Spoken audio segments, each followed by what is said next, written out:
Saham ini akan memberikan keuntungan di saat hari pertama ia listing. Mau tahu kenapa alasannya?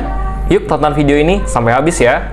Halo teman-teman, kembali lagi dengan saya Aldin di channel Rupiah Finance. Di kesempatan kali ini kita akan membahas saham yang akan segera melantai di Bursa Efek Indonesia. Saya yakin teman-teman sudah banyak yang tahu apa itu sahamnya. Ya benar, CDIA. Nah, CDIA ini adalah saham dari PT Chandra Daya Investasi, yang dimana CDIA ini adalah satu grup konglomerasi dengan TPIA dan BRPT, yang dimana itu dimiliki oleh seorang konglomerat besar, orang nomor satu terkaya di Indonesia saat ini, yaitu Bapak Prajogo Pangestu. Saham ini saya rasa sangat menarik dikarenakan akan memberikan potensi keuntungan hingga 35% di hari pertama ia listing. Mengapa begitu? Yuk tonton video ini sampai habis ya. Oke teman-teman, sebelum kita masuk ke dalam analisanya, saya ingin menjelaskan kembali terdapat 3 prinsip investasi saham yang sederhana dan teman-teman harus pahami serta resapi. Yang pertama yaitu beli perusahaan yang baik, artinya teman-teman memberi perusahaan yang berkinerja baik, dimiliki oleh orang yang punya track record juga baik dan bahkan bertanggung jawab atas perusahaannya. Yang kedua, belilah di harga yang baik. Artinya, perusahaannya dibeli di harga yang murah dan di valuasi yang juga sesuai. Karena itu akan memberikan margin of safety bagi teman-teman yang nantinya akan menjadi bantalan teman-teman saat mengalami kesalahan dalam membuat tesis analisa ataupun tesis investasi kalian. Dan yang terakhir, investasilah untuk jangka panjang, karena dalam jangka pendek, market itu adalah voting machines, dan dalam jangka panjang, market adalah weighing machines. Yang dimana artinya, dalam jangka panjang, harga saham perusahaan akan terus berkorelasi dengan kinerja yang dimiliki oleh perusahaan. Terdapat 4 indikator sederhana untuk menganalisa saham sebuah perusahaan. Yang pertama, teman-teman harus mengetahui apa produk dari perusahaan tersebut. Yang kedua, bagaimana penjualan dari laporan keuangan yang ada di perusahaan tersebut. Lalu yang ketiga adalah teman-teman juga harus mengetahui laba kotor dari perusahaan tersebut. Dan yang terakhir, teman-teman juga harus mengetahui laba bersih. Karena ini adalah suatu kesatuan yang teman-teman harus mengerti setidaknya sebelum membeli sebuah perusahaan. Oke, mari kita masuk ke dalam analisanya, yaitu PT Chandra Daya Investasi. PT Chandra Asri Pasifik adalah induk usaha dari si CDIA ini. Nah, selain PT Chandra Asri Pasifik atau TPIA, perusahaan CDIA ini juga dimiliki oleh Eco Group atau Phoenix Power, yang dimana itu adalah perusahaan Thailand. Nah, jadi teman-teman mungkin udah tahu bahwa perusahaan ini adalah perusahaan yang dimiliki oleh 2 owner. Yang pertama, ownernya dari Indonesia, Pak Prajogo Pangestu melalui grup perusahaan PT Chandra Asri Pasifik. Lalu yang kedua adalah perusahaan dari Thailand, yaitu Eco Group atau biasa kita kenal dengan Phoenix Power. Nah, perusahaan ini bergerak di bidang holding, infrastruktur, termasuk energi, air, kepelabuhan dan penyimpanan, serta logistik. Nah, jadi CDIA ini adalah perusahaan infrastruktur yang dimana portofolionya sangat terdiversifikasi ya teman-teman. Jadi ada bisnis infrastruktur, ada bisnis energi, ada bisnis air, terus ada pelabuhan dan penyimpanan, serta logistik. Nah, jadi CDIA ini adalah infrastruktur yang mensupport perusahaan induknya yaitu TPIA. Nah, sekarang si CDIA ini dikasih jalan untuk IPO juga, jadi kita bisa beli saham infrastruktur yang nantinya akan mensupport si TPIA. Oke, jadi perusahaan ini memiliki 4 pilar bisnis utama. Nah, yang pertama adalah bisnis energi ya teman-teman. Jadi, bisnis energi PT Krakatau Chandra Energi atau biasa kita singkat dengan KCE, memiliki dan mengoperasikan pembangkit listrik. Di antaranya, pertama adalah pembangkit listrik tenaga gas uap PLTGU 120 MW di Cilegon, Banten. Lalu yang kedua adalah PLTGU 200 MW melalui usaha patungan dengan PT Krakatau Posko, di mana KCE memiliki 45%. Nah, jadi dari bisnis energinya ini si CDIA melalui anak usahanya PT Krakatau Chandra Energi memiliki pembangkit listrik tenaga gas uap, yang dimana jika ditotal ia memiliki kapasitas hingga 320 MW yang terletak di Banten. Oke, yang kedua dari bisnis logistik. Nah, bisnis logistik yang ada di CDIA ini bernaung di bawah anak usahanya yaitu PT Chandra Shipping International atau CSI dan PT Marina Indah Maritim atau MIM. Nah, jadi PT CSI dan MIM ini memiliki 7 kapal pengangkut bahan kimia dan gas berkapasitas 5.000 sampai 8.600 DWT dan menyediakan jasa logistik darat yang dilengkapi 155 unit armada melalui entitas asosiasi PT SCG Barito Logistik dengan kepemilikan 51%. Nah, dari pilar bisnis logistik yang dimiliki oleh CDIA, ya mereka adalah pengangkut bahan kimia dan gas. Jadi, seperti yang kita ketahui bahwa TPA itu adalah perusahaan kimia dan siapa yang mengantarkan bahan kimia ataupun raw material untuk si TPIA itu adalah si CDIA melalui CSI dan MIM ini ya teman-teman. Nah, selain itu juga si CSI dan MIM ini juga menyediakan jasa logistik darat yang dimana itu mengantarkan melalui darat ya teman-teman bahan-bahan atau olahan sudah jadi dari si TPIA kepada konsumen-konsumennya atau memberikan raw material kepada pabrik-pabrik yang ada di TPIA. Nah, lalu ada bisnis kepelabuhan dan penyimpanan. Nah, di pilar bisnis ketiga ini mereka dilakukan oleh anak usahanya yaitu PT Redeco Petrolin Utama atau RPU dan joint venture dengan Grup Salim. Yang dimana PT Redeco Petrolin Utama dan Grup Salim ini mengoperasikan 2 dermaga yang cocok bagi kapal berkapasitas hingga 35.000 DWT dan mengoperasikan 72 tangki dengan kapasitas 130.000 meter kubik ya teman-teman. Nah, jadi dari bisnis kepelabuhan yang dimiliki oleh CDIA itu mereka mengoperasikan 2 dermaga atau 2 pelabuhan ya teman-teman, yang dimana di dalamnya juga mereka mengoperasikan 72 tangki. Nah, tangkinya ini untuk apa? Mungkin tangkinya ini digunakan untuk menyimpan bahan-bahan yang digunakan untuk membuat produk jadi dari si TPIA. Nah, dari bisnis airnya mereka juga punya bisnis yang mengolah air ya teman-teman. Jadi itu ada bernaung di bawah PT Krakatau Tirta Industri atau KTI yang dimana itu mengoperasikan water treatment plant Krenceng dengan kapasitas 1.800 liter per detik dan yang kedua waduk Natra Krenceng dengan kapasitas maksimal 5,4 juta meter kubik. Nah ya, jadi mereka punya pengelolaan air ya teman-teman. Nah, kita lanjut membahas kinerja keuangan yang dimiliki oleh si CDIA ini. Ini sudah saya ringkas ya teman-teman, jadi kalau teman-teman mau lihat lebih lengkapnya, silahkan teman-teman baca prospektusnya, nanti akan saya sertakan di link di bawah video ini ya teman-teman. Nah, secara kinerja keuangan untuk pendapatannya dalam satuan juta dolar AS di 11 month atau sampai kuartal 3 tahun 2023 itu ada di angka bukan di kuartal 3 ya teman-teman. Ini sampai di bulan 11 berarti sampai November tahun 2023 itu ada di angka 75,8 juta dolar AS. Yang dimana karena data di 1 bulan terakhir itu mungkin tidak dicatat ya teman-teman. Jadi setelah disetahunkan itu ada di angka 82,6 juta dolar AS. Itu diperkirakan segitu ya angkanya. Yang dimana itu mengalami kenaikan secara year on year sebanyak 2%. Di tahun 2024 full year-nya itu ada di angka 102,3 juta dolar AS.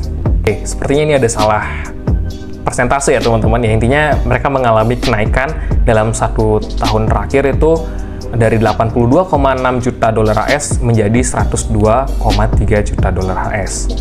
Lalu dalam satuan laba bersihnya di 11 bulan tahun 2023 itu ada di angka 0,18 juta dolar AS, yang dimana setelah disetahunkan itu ada di angka 0,20 juta dolar AS. Yang dimana di tahun 2024 ini mengalami lonjakan yang sangat signifikan ya teman-teman. Jadi labanya itu menjadi 155 kali lipat, mengalami kenaikan 155 kali lipat ya teman-teman, secara year on year dan menjadi 30,6 juta dolar AS. Nah, ini sangat menarik ya teman-teman, karena Saya rasa ini unik aja buat sebuah perusahaan IPO yang dimana dalam 10 tahun terakhir mengalami lonjakan laba yang sangat tinggi ya teman-teman. Ini mengalami 155 kali lipat kenaikan. Ya, ini harus kita pantau apakah di tahun-tahun berikutnya ini perusahaan bisa konsisten lagi ke depannya untuk mencatatkan laba yang lebih baik, atau ini hanya bersifat keunikan dalam tanda kutip ya teman-teman, untuk persiapan IPO-nya. Nah, dari kontribusi pendapatan bersih berdasarkan lini bisnis dalam full year tahun 2024, jadi 79% itu dari penjualan daya listrik dan jasa kelistrikan lainnya. Itu ada di angka 80,4 juta dolar AS. Lalu 11% berasal dari penjualan bahan bakar, itu ada di angka 11,4 juta dolar United States AS. Lalu di 5% itu datang dari jasa sewa kapal, ada di angka 5,6 juta dolar AS. Dan yang terakhir itu ada di jasa sewa tangki dan dermaga, itu ada di angka 4,8 juta dolar AS. Nah, jadi dapat kita ketahui ya teman-teman bahwa sebenarnya sebagian besar bisnis dari si CDIA ini adalah penjualan daya listrik dan jasa kelistrikan, karena itu yang menyumbangkan pendapatan hingga 79%, di mana ini terbilang sangat-sangat besar teman-teman. Nah, fun fact-nya ya teman-teman, jika seandainya teman-teman itu membaca prospektusnya, dapat kita lihat di dalam prospektusnya bahwa si CDIA ini memiliki saham di salah satu saham yang terlisting juga di bursa, namanya PT Raharja Energi Cepu Tbk, sebesar 9,6 juta US dollar dengan kepemilikan 4,99%, nyaris 5% ya teman-teman. Nah, jadi CDIA ini punya kepemilikan di saham Ratu itu sebesar 4,99%. Nah, di mana jika seandainya teman-teman baca lagi, dari harga perolehan mereka di saham Raharja Energi Cepu ini, saham Ratu ini, dari harga beli mereka, dan jika dibandingkan dengan harga saat ini, itu sudah mengalami kenaikan sebanyak 7 kali lipat. Di mana itu sangat menarik ya teman-teman. Bahkan perusahaan CDIA ini juga pintar ataupun cerdas dalam melakukan investasinya dan berhasil meraih keuntungan sebesar 7 kali lipat dari saham Raharja Energi Cepu, atau biasa kita kenal dengan saham Ratu. Nah, secara valuasi, jika seandainya kita menggunakan prinsip membeli saham yang murah, tidak bisa kita katakan bahwa saham dari CDIA ini divaluasi dengan harga yang murah, karena yang memang sangat jarang sekali saham IPO itu divaluasi dengan harga yang murah. Dan jika seandainya teman-teman menganut aliran value investing, ya tentunya saham ini tidak bisa masuk, saya jamin tidak bisa masuk dalam kriteria kalian. Dan saya juga menganggap saham CDIA ini lebih cocok untuk saya gunakan spekulasi dalam jangka pendek. Nah, yang dimana setelah cash-nya dimasukkan, valuasinya itu market cap-nya berpotensi ada di angka 21,2 triliun sampai 23,7 triliun. Lalu price to sales-nya ada di angka 12,7 kali sampai 14,2 kali. Untuk PE-nya ini lumayan tinggi, ada di angka 42,5 sampai 47,5 kali. Lalu di PBV-nya ada di angka 1,7 kali sampai 1,8 kali.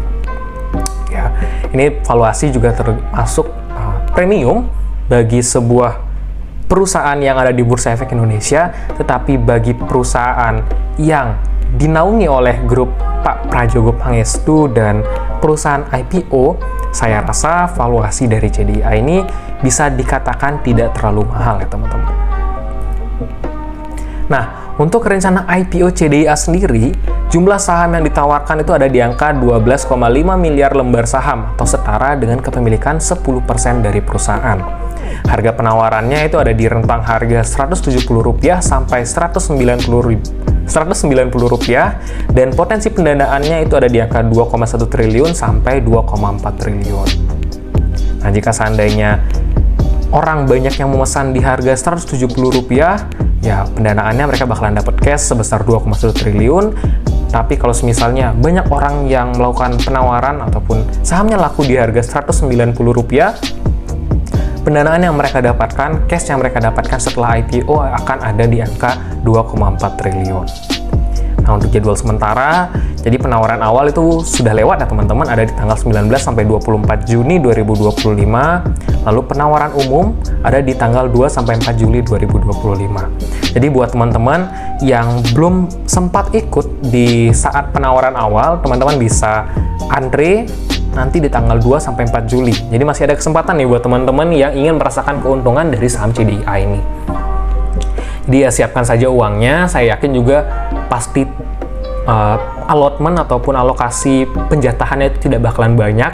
Jadi ya buat teman-teman yang bukan investor besar itu artinya ada di angka lebih dari 100 juta, ya gunakan modal secukupnya saja lah untuk mengikuti IPO CDIA ini. Jangan sampai menjual saham-saham yang kalian sudah rasa bagus di portofolio kalian. Cukup gunakan modal spekulasi lah untuk mengikuti IPO CDIA ini. Kalau saya sendiri, saya juga sangat kecil banget malah ya untuk masuk di IPO CDIA ini, karena saya rasa penjatahannya juga tidak bakalan banyak, dan ya semoga saya berharap saya dapat jatah yang lumayan lah dari modal yang saya gunakan. Dan tanggal pencatatannya, teman-teman bisa beli saham ini di bursa itu sejak tanggal 8 Juli tahun 2025. Mungkin buat teman-teman yang bingung gimana caranya ikut IPO, teman-teman silahkan mungkin bisa hubungi CS dari masing-masing sekuritas teman-teman. Tapi kalau teman-teman yang pakai Stockbit itu gampang banget ya. Jadi teman-teman tinggal pencet CDIA yang ada di halaman utama dari aplikasinya, kalian tinggal pencet dan ikutin penawaran umumnya di tanggal 2 sampai 4 Juli. Nah, rencana penggunaan dana yang diperoleh dari hasil penawaran umum si CDIA ini, jadi seluruh dana yang diperoleh dari penawaran umum perdana saham perseroan setelah dikurangi oleh seluruh biaya-biaya emisi saham sekitar 871 miliar itu digunakan untuk perseroan, digunakan oleh CDIA untuk melakukan penyetoran modal kepada perusahaan anak perseroan yang termasuk dalam pilar bisnis logistik, yaitu CSI dan MIM. Lalu, adapun seluruh dana yang diperoleh CSI akan disalurkan kembali, sebagian melalui penyetoran modal kepada CMI dan sisanya akan digunakan untuk pembelian kapal dan pembiayaan operasional. Dana yang diperoleh oleh CMI dan MIM akan digunakan untuk pembelian kapal dan pembiayaan operasional. Lalu, yang kedua, sekitar 1,5 triliun seluruhnya akan disalurkan perseroan melalui penyetoran modal kepada perusahaan anak perseroan yang termasuk dalam pilar bisnis pelabuhan dan penyimpanan, yaitu CSP, yang kemudian seluruhnya akan disalurkan kembali melalui penyertaan modal ke CCP. Adapun dana yang diperoleh oleh CCP akan digunakan untuk keperluan pembuatan tangki penyimpanan lalu ada pipa saluran etilen, dan fasilitas-fasilitas penunjang lainnya. Nah, jika seandainya teman-teman melihat rencana penggunaan dana yang diperoleh dari hasil IPO-nya, ini terbilang sangat bagus ya bagi sebuah perusahaan yang akan melakukan IPO. Karena dana yang dimiliki oleh perusahaan itu akan digunakan perusahaan untuk melakukan setoran modal kepada anak perusahaannya, artinya untuk perusahaannya ekspansi. Yang dimana jika ekspansinya ini berhasil, tentunya perusahaan akan mendapatkan pendapatan yang lebih tinggi, akan mendapatkan laba bersih juga yang nantinya akan meningkat seiring waktu dari penyaluran dana ini selesai terjadi, ataupun dari proyek-proyek yang mereka rencanakan ini selesai terjadi ya teman-teman.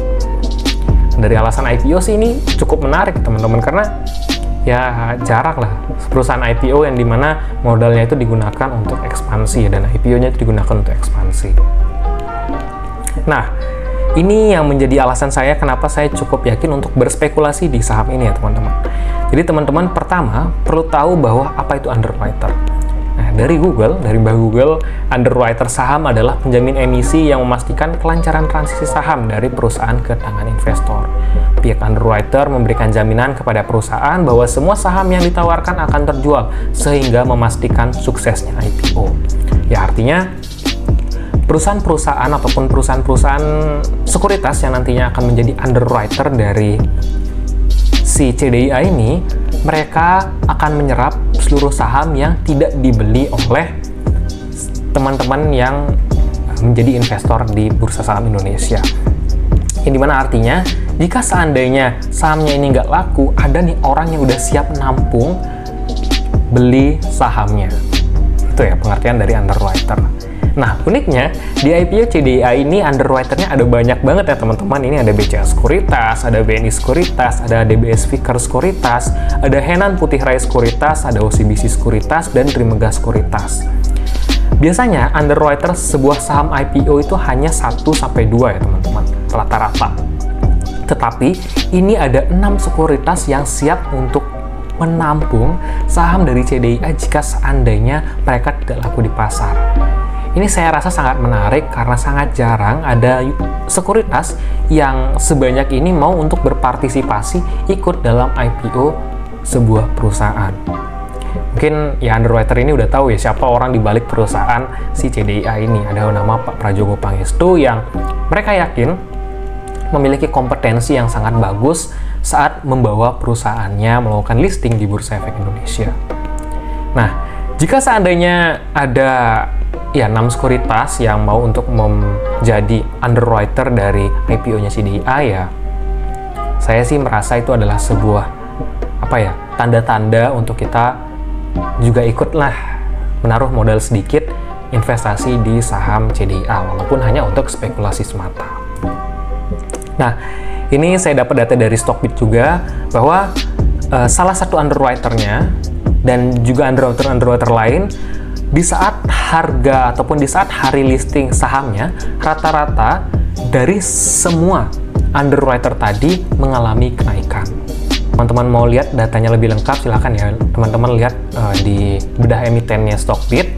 Tapi ini saya rasa juga salah satu tanda lagi, tanda kutip yang kedua untuk ikutan berpartisipasi di IPO kali ini. Nah, ya selain itu juga saya merasa bahwa IPO ini karena harganya ada di rentang harga 170 sampai 190, tentu di saat listing IPO perusahaan ini akan masuk ke papan akseleran, yang dimana papan akseleran itu papan akseleran atau papan pengembang ya. Intinya di papan itu bahwa perusahaan yang ada di bawah fraksi harga 200 akan bisa mengalami ARA sampai 35%. Ya, maka saya bilang saham ini berpotensi untuk mengalami auto reject atas ataupun berpotensi untuk mengalami kenaikan hingga 35% di hari pertama saat ia IPO. Dimana itu kenaikan sangat besar ya teman-teman, karena mencari cuan 35% di pasar saham Indonesia, apalagi jika teman-teman adalah seorang value investor, itu sangat susah, dan sekarang kita diberikan opportunity untuk itu. Ya, saya ucapkan ini sebagai congratulations ya teman-teman, karena sangat jarang ada perusahaan seperti ini. Tapi perlu diingat, ini disclaimer on juga buat teman-teman yang tertarik ke saham ini, karena saya tidak akan bertanggung jawab atas penggunaan dana yang kalian miliki. Tapi jika seandainya teman-teman ingin mempelajari lebih lanjut saham perusahaan ini, saya harap video ini bisa membantu teman-teman ya. Dan silakan juga baca prospektusnya. Saya harap teman-teman juga bisa mengerti dari membaca prospektusnya, karena video ini hanya bersikap sebagai second opinion dan semua materi prospektus sudah saya ringkas juga, sehingga akan lebih baik jika seandainya teman-teman membaca prospektusnya juga, karena itu akan meningkatkan convictions teman-teman berinvestasi di pasar saham Indonesia, khususnya di saham CDIA ini ya, kan lagi sebentar melakukan IPO. Oke, mungkin sekian saja video kita kali ini. Saya ucapkan terima kasih buat teman-teman yang sudah nonton sampai akhir. Semoga video ini bermanfaat dan salam cuan dan investasi. Bye-bye teman-teman.